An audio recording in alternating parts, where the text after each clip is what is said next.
Perhaps the single biggest success of the Tube is the part that you never think about, that helps over 1 billion people a year get in and out of the Underground network. As part of our series marking 150 years of the Underground, tonight Robin Punt celebrates a humble piece of engineering that quietly conveys thousands of travellers an hour.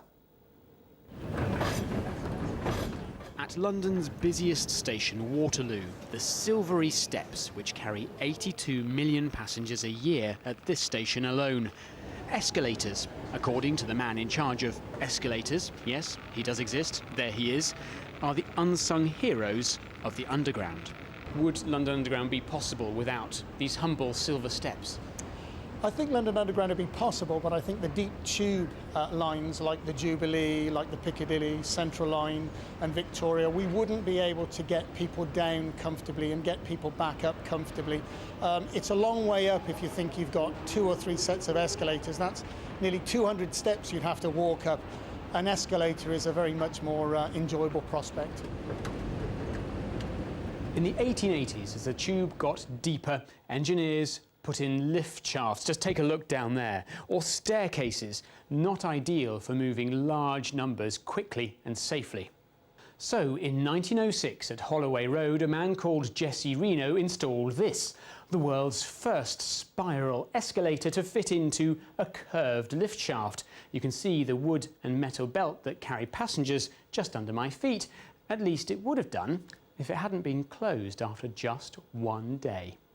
No one I've spoken to knows exactly why the Holloway Road spiral was shut down, but it was a first, and it wasn't until 1985 that the world caught up with London and the Mitsubishi company built these spiral walkways in Las Vegas. There are none anywhere in Europe.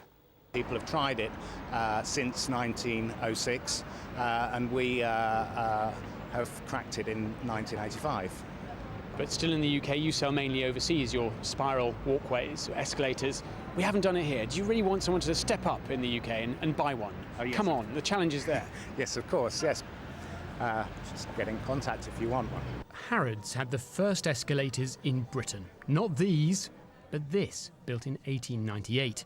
The store's historian told me at the top, dizzy gentlemen were offered brandy, smelling salts for ladies for whom it was all a bit modern and overwhelming. Today, they're more necessity than novelty. So how can we say thank you?